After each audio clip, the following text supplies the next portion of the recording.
അസ്സലാമലൈക്കും dear friends. ഇന്നത്തെ നമ്മുടെ സ്പെഷ്യൽ നിങ്ങൾ ആരും ഇതുവരെയും ട്രൈ ചെയ്ത് നോക്കിയിട്ടില്ലാത്ത ഒരു അടിപൊളി വെറൈറ്റി റെസിപ്പിയാണ്. നമ്മുടെ ഈ വീഡിയോ കണ്ടുകൊണ്ടിരിക്കുന്ന സമയത്ത് നിങ്ങൾക്ക് ഇഷ്ടപ്പെടുകയാണെങ്കിൽ ഒന്ന് ലൈക്ക് ചെയ്തേക്കണേ. അതുപോലെ തന്നെ നമ്മുടെ ഈ ചാനൽ ആദ്യമായിട്ട് കാണുന്നവരും ഇതുവരെയും സബ്സ്ക്രൈബ് ചെയ്യാത്തവരും പ്ലീസ് ഒന്ന് സബ്സ്ക്രൈബ് ചെയ്തേക്കണേ. ഞാനിടുന്ന വീഡിയോസ് ഉടനടി കിട്ടുന്നതിനായി സബ്സ്ക്രൈബ് ബട്ടന്റെ തൊട്ടടുത്ത് കാണുന്ന ബെല്ലൈക്കൺ കൂടി ക്ലിക്ക് ചെയ്തിട്ട് ഓൾ എന്ന ഓപ്ഷൻ എനേബിൾ ചെയ്യാനും മറക്കല്ലേ.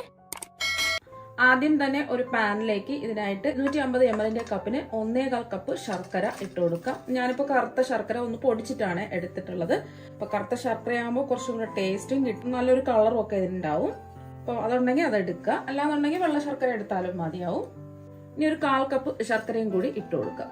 ഞാനിപ്പോൾ അത്യാവശ്യം നോർമൽ ഒരു മധുരമാണ് ഇതിനുണ്ടാവുക. അപ്പോൾ കുറച്ചും കൂടെ നല്ല മധുരമൊക്കെ വേണമെന്നുണ്ടെങ്കിൽ 1.5 കപ്പ് ശർക്കര എടുക്കുക. അതിൻ്റെ ഇതിലേക്ക് ആവശ്യത്തിനുള്ള വെള്ളം ഒഴിച്ചു കൊടുക്കാം. ഞാനിപ്പോൾ 1/2 കപ്പ് വെള്ളമാണ് ഒഴിച്ചു കൊടുക്കുന്നത്. ഫ്ലെയിം മീഡിയം ഫ്ലെയിമിലിട്ടിട്ട് ഇതൊന്ന് ഉരുക്കിയെടുക്കാം. ഒരു നൂൽ പാവൊന്നും ആവേണ്ട ആവശ്യമില്ല. നമ്മൾ ശർക്കര പൊടിച്ചെടുത്തത് കൊണ്ട് പെട്ടെന്ന് തന്നെ ഇത് മെൽറ്റായി കിട്ടും. ഞാനിപ്പോൾ എടുത്തിട്ടുള്ളത് 250 ml കപ്പിന് 1.25 കപ്പ് ശർക്കരയാണ്. അപ്പോൾ അളവ് കപ്പില്ലാന്നുണ്ടെങ്കിൽ നമ്മൾ വീട്ടിൽ ചായ കുടിക്കുന്ന ഗ്ലാസ് ഉണ്ടല്ലോ, ആ ഗ്ലാസിന്റെ അളവിന് 1.25 കപ്പ് ശർക്കര എടുത്താൽ മതിയാവും. അത്യാവശ്യം മധുരം ഉണ്ടാവും, നോർമൽ മധുരമായിരിക്കും. കുറച്ചും കൂടെ നല്ല മധുരമൊക്കെ നിങ്ങൾക്ക് വേണമെന്നുണ്ടെങ്കിൽ അളവ് കപ്പിനായാലും അതുപോലെ തന്നെ നമ്മൾ ചായ കുടിക്കുന്ന ഗ്ലാസ്സിലായാലും 1.5 കപ്പ് ശർക്കര എടുക്കുക. ഇതെല്ലാം ഒന്ന് മെൽറ്റായി വരട്ടെ. മീഡിയം ഫ്ലെയിം വെച്ച് കൊടുക്കാം. ശർക്കരപ്പാനിയൊക്കെ മെൽറ്റായി വന്നിട്ടുണ്ട്. ഈ ഒരു സമയം കല്ലും മണ്ണും അഴുക്കൊക്കെ ഉണ്ടെന്നുണ്ടെങ്കിൽ വേറൊരു പാത്രത്തിലേക്ക് അരിച്ച് ഒഴിച്ചിട്ട് വേണം ഇത് ചെയ്യാനായിട്ട്. ഇപ്പൊ ഞാനെടുത്ത ശർക്കര മറയൂർ ശർക്കരയാണ്. അപ്പൊ അതിൽ കല്ലും മണ്ണും അഴുക്കൊന്നും ഇല്ലാത്തത് കൊണ്ട് ഞാനിപ്പോൾ അരിച്ചൊഴിക്കുന്നില്ല. അപ്പൊ നിങ്ങൾ എടുക്കുന്ന ശർക്കരയിൽ കല്ലും മണ്ണും അഴുക്കൊക്കെ ഉണ്ടെന്നുണ്ടെങ്കിൽ വേറൊരു പാത്രത്തിലേക്ക് അരിച്ച് ഒഴിച്ചിട്ട് വേണം ബാക്കി ചെയ്യാനായിട്ട്. ഇപ്പൊ ഞാൻ അരിച്ചൊഴിക്കാത്തത് കൊണ്ട് കുറച്ചൊന്ന് നമുക്ക് വറ്റിച്ചെടുക്കാം ഈ ശർക്കര പാനി. ഒരു നൂൽ പാവൊന്നും ആയി പോകരുത്. ജസ്റ്റ് ഒന്ന് നല്ലതുപോലെ തിളച്ച് ഒരു 2 മിനിറ്റ് ഒന്ന് ഇളക്കി കൊടുക്കാം. ഇപ്പൊ ശർക്കര പാനി ചെറുതായിട്ടൊന്ന് കുറുകി വന്നിട്ടുണ്ട്. 2 മിനിറ്റ് ഒന്ന് ഇളക്കി കൊടുത്തിട്ടുണ്ട്. 2 മിനിറ്റ് കൂടുതൽ ഇളക്കരുത്, എന്നാൽ പിന്നെ ഒരു നൂൽ പാവമായി പോവും. അങ്ങനെയൊന്നും ഉണ്ടാവരുത്. ജസ്റ്റ് ഒന്ന് കുറുകി കിട്ടിയാൽ മാത്രം മതി. അതുപോലെ തന്നെ മീഡിയം ഫ്ലെയിമിൽ ഇട്ടിട്ട് വേണം ഇതൊന്ന് കുറുക്കിയെടുക്കാൻ. ഇനി ഇതിലേക്ക് തേങ്ങ ചിരകിയത് ഇട്ട് കൊടുക്കാം. ഞാനിപ്പോൾ ഒരു മീഡിയം സൈസ് തേങ്ങ ചിരകി എടുത്തിട്ടുള്ളതാണ്. 2 കപ്പ് തേങ്ങ ചിരകിയതാണ് ഇട്ട് കൊടുത്തിട്ടുള്ളത്. അപ്പൊ 250 ml കപ്പിന് 2 കപ്പ് തേങ്ങയാണ് എടുത്തിട്ടുള്ളത്. ഇനി ഇതൊന്ന് ഇളക്കി കൊടുക്കാം. തേങ്ങയും ശർക്കര പാനിയും എല്ലാം ഒന്ന് യോജിച്ച് കിട്ടണം. ഇനി ശർക്കര പാനിയും തേങ്ങയും എല്ലാം യോജിച്ച് നല്ലതുപോലെ ഒന്ന് വറ്റി വരണം. അപ്പൊ നിങ്ങൾക്ക് തേങ്ങ കിട്ടാനില്ല എന്നുണ്ടെങ്കിൽ 1 കപ്പ് തേങ്ങയും അതുപോലെ തന്നെ ഇതിലേക്ക് 1 കപ്പ് അവിലും കൂടെ ചേർത്ത് കൊടുത്താൽ മതിയാകും. വെള്ള അവിലോ ചുമന്ന അവിലോ ഏതെങ്കിലും ചേർത്ത് കൊടുത്താൽ മതിയാകും. രണ്ടും കൂടെ ഒന്ന് ഇതുപോലെ ഒന്ന് ഇളക്കി യോജിപ്പിച്ചെടുക്കുക. തേങ്ങ ഉണ്ടെന്നുണ്ടെങ്കിൽ ഒരു മീഡിയം സൈസ് തേങ്ങ ഇതുപോലെ ചിരകി ഇതുപോലെ ഒന്ന് വറ്റിച്ചെടുത്താൽ മതിയാകും. തേങ്ങ കിട്ടാനില്ലെങ്കിൽ മാത്രം കുറച്ച് അവിലും കൂടെ ഇതിലേക്ക് ചേർത്ത് കൊടുക്കുക. തേങ്ങ എടുത്താൽ അതേ അളവ് കപ്പിൽ തന്നെ അവിലും എടുക്കുക. ഇതിനൊന്നും വ്യത്യാസമൊന്നും ഉണ്ടാവില്ല. അതെല്ലാം ഒന്ന് ഡ്രൈ ആയി വന്നിട്ടുണ്ട്. ഒരുപാട് അങ്ങ് ഡ്രൈ ആവാൻ നിൽക്കണ്ട. കുറച്ച് ഇതിൻ്റെ ചൂടൊക്കെ മാറിക്കഴിയുമ്പോൾ നല്ലതുപോലെ ഡ്രൈ ആയി കിട്ടും. ഇനി ഇതിലേക്ക് നിങ്ങൾക്ക് ഫ്ലേവറിന് വേണ്ടിയിട്ട് ചുക്കുപൊടി ചേർത്ത് കൊടുക്കാം. അതുപോലെ തന്നെ ചെറിയ ജീരകം വറുത്ത് പൊടിച്ചത് ചേർത്ത് കൊടുക്കാം. ഇപ്പം ഞാൻ ഏലക്കപ്പൊടി മാത്രമേ ചേർത്ത് കൊടുക്കുന്നുള്ളൂ. ഞാനിപ്പോൾ പഞ്ചസാരയും കൂട്ടി ചേർത്ത് പൊടിച്ച ഏലക്കപ്പൊടിയാണ് 1 ടീസ്പൂണാണ് ഇട്ട് കൊടുക്കുന്നത്. സാധാരണ നമ്മൾ എടുക്കുന്ന ഏലക്കപ്പൊടിയാണെന്നുണ്ടെങ്കിൽ ഒരു 3-4 ഏലക്കയുടെ ഫ്ലേവർ ഇഷ്ടമാണെന്നുണ്ടെങ്കിൽ ഒരു 4 എടുക്കുക. അല്ലാന്നുണ്ടെങ്കിൽ ഒരു 3 ഒന്ന് തല്ലി ഇട്ട് കൊടുത്താലും മതി. ഇനി ഒന്ന് ഇളക്കി കൊടുക്കാം. ഒരുപാട് ഇതുപോലെ ഡ്രൈ ആവരുത്, ചെറിയ ഒരു നനവുണ്ടായിരിക്കണം. ഇനി ഫ്ലെയിം ഓഫാക്കി നല്ലതുപോലെ ചൂട് മാറാൻ വേണ്ടിയിട്ട് മാറ്റി വെക്കാം. ഇനി ഒരു ബൗളിലേക്ക് 250 ml കപ്പിന് 2 കപ്പ് റാഗിപ്പൊടി ഇട്ട് കൊടുക്കാം. പല സ്ഥലത്തും പല പേരിലാണ് ഇത് അറിയപ്പെടുന്നത്. റാഗിപ്പൊടി അഥവാ മുത്താറി അല്ലെങ്കിൽ കുവരക് എന്നൊക്കെ പല പേരിൽ അറിയപ്പെടും. ദിവസവും റാഗിപ്പൊടി വെച്ചിട്ടുള്ള ഭക്ഷണങ്ങൾ ദിവസവും കഴിക്കുന്ന ആരോഗ്യത്തിന് ഒരുപാട് നല്ലതാണ്. ദിവസവും കഴിച്ചില്ല എന്നുണ്ടെങ്കിൽ ആഴ്ചയിൽ ഒരു 3 ദിവസമെങ്കിലും കഴിക്കുന്നത് ഒരുപാട് നല്ലതായിരിക്കും. കുട്ടികൾക്കും മുതിർന്നവർക്കും എല്ലാവർക്കും ഹെൽത്തി ആയിട്ട് ഒരുപാട് നല്ലതാണ് ഈ റാഗിപ്പൊടി വെച്ചിട്ടുള്ള ഭക്ഷണങ്ങൾ. അപ്പം 2 കപ്പ് 250 ml കപ്പിന് 2 കപ്പ് റാഗിപ്പൊടിയാണ് ഇതാ ഒരു ബൗളിലേക്ക് ഇട്ട് കൊടുത്തിട്ടുള്ളത്. ഇനി ഇതിലേക്ക് നമ്മൾ ചേർത്ത് കൊടുക്കുന്നത് ആവശ്യത്തിനുള്ള ഉപ്പാണ്. ഞാനിപ്പോൾ ഒരു 1/4 ടീസ്പൂൺ ഉപ്പാണ് ചേർത്ത് കൊടുക്കുന്നത്. എന്നിട്ട് ഉപ്പ് റാഗിപ്പൊടിയും ഒന്ന് മിക്സ് ചെയ്യാം.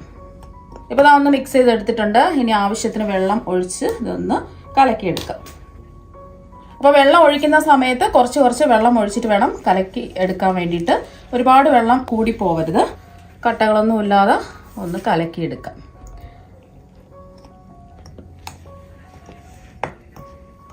സാധാരണ പച്ചവെള്ളം തന്നെയാണ് എടുത്തിട്ടുള്ളത്. ഒരു കപ്പ് വെള്ളം ഫുള്ളായിട്ട് ഇതാ ഒഴിച്ചു കൊടുത്തിട്ടുണ്ട്. ഒരുപാടങ്ങ് കട്ടിയല്ല, ഒരുപാട് ലൂസുമല്ല, ആ ഒരു രീതിക്ക് വേണം ഈ ബാറ്റർ റെഡിയാക്കി എടുക്കാൻ. വീണ്ടും ഒരു കപ്പ് വെള്ളം ഇതാ എടുത്തിട്ടുണ്ട്. കുറച്ചായിട്ട് ഒഴിച്ച് കലക്കിയെടുക്കാം.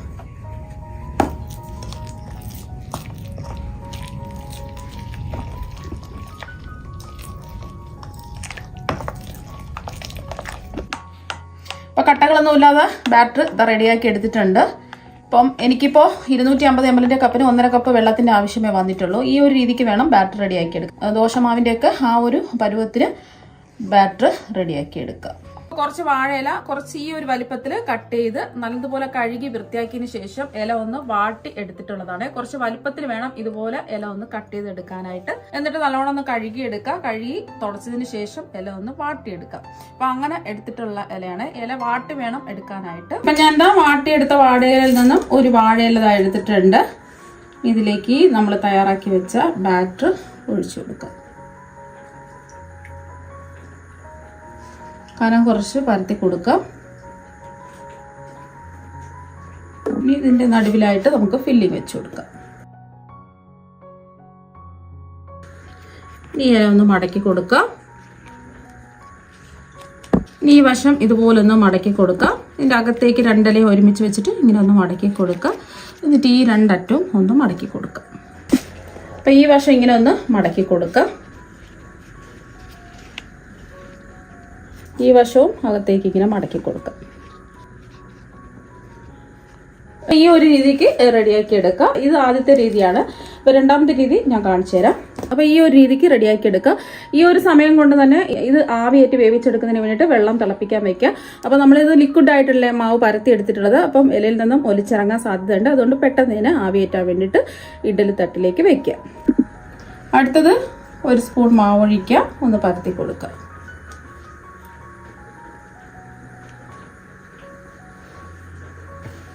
ഫില്ലിങ് വെച്ച് കൊടുക്കുക. ഇതൊന്ന് മടക്കി കൊടുക്കുക. അപ്പം ഇതാണ് ഒരു രീതി എന്ന് പറയുന്നത്. ഇത്രയേ ഉള്ളൂ. മാവ് കോരി ഒഴിച്ച് ഇലയിൽ പരത്തി എടുക്കുന്ന സമയത്ത് തന്നെ വെള്ളം തിളപ്പിക്കാൻ വയ്ക്കാം. ഇപ്പം ഞാൻ ഇഡ്ഡലി ചെമ്പിൽ വെള്ളം തിളപ്പിക്കാൻ വെച്ചിട്ടുണ്ട്. ഇതിൽ ഒരു തട്ടും കൂടി വെച്ച് കൊടുത്തു. ആദ്യം ചെയ്തത് പെട്ടെന്ന് തന്നെ വെച്ച് കൊടുക്കുക. ഈ ചൂട് കൊണ്ട് തന്നെ മാവ് ഒലിച്ചിറങ്ങുന്നത് അങ്ങ് നിന്നോളൂ. ബാക്കിയെല്ലാം നമുക്ക് ഇതുപോലെ തന്നെ പെട്ടെന്ന് വെച്ച് കൊടുക്കാം. അപ്പം അതെല്ലാം വെച്ച് കൊടുത്തിട്ടുണ്ട്. ഓരോന്നും ഇലയിൽ മാവ് ഒഴിച്ച് ഫില്ലിങ് വെച്ച് അപ്പോൾ തന്നെ ഇത് ആവിയേറ്റാൻ വെക്കുക. അത് ഈ ലിക്വിഡായിട്ട് മാവ് തയ്യാറാക്കി എടുത്തതുകൊണ്ട് ഇലയിൽ നിന്ന് മാവ് ഒലിച്ചിറങ്ങും. അതുകൊണ്ട് പെട്ടെന്ന് തന്നെ ചെയ്തിട്ടെടുക്കുക. ഇപ്പോൾ അതെല്ലാം ആവിയേറ്റാൻ വെച്ചിട്ടുണ്ട്. മൂടി വെച്ച് മീഡിയം ടു ഹൈ ഫ്ലെയിമിൽ ആവിയേറ്റിയെടുക്കാം. വെക്കാൻ തുടങ്ങിയിട്ട് ഒരു 20 മിനിറ്റായി. നീ തുറന്ന് നോക്കാം. ഇപ്പം നല്ലൊരു മണമൊക്കെ വരുന്നുണ്ട്. ഇനി ഫ്ലെയിം ഓഫാക്കി ജസ്റ്റ് ഇതിൻ്റെ ചൂട് മാറാൻ വേണ്ടിയിട്ട് നമുക്ക് വെയിറ്റ് ചെയ്യാം. ഇപ്പം ഞാൻ ജസ്റ്റ് ഇതിൻ്റെ ചൂട് മാറിയിട്ട് ഇഡ്ഡലി ചെമ്പിൽ നിന്ന് ഒരു പ്ലേറ്റിലേക്ക് മാറ്റിയിട്ടുണ്ട്. ഇനി ഇതിൽ നിന്നും ഒരെണ്ണം എടുത്ത് കാണിച്ചു തരാം. ഒരെണ്ണം എടുത്തിട്ടുണ്ട്. ഒന്ന് തുറത്ത് കാണിച്ചു തരാം.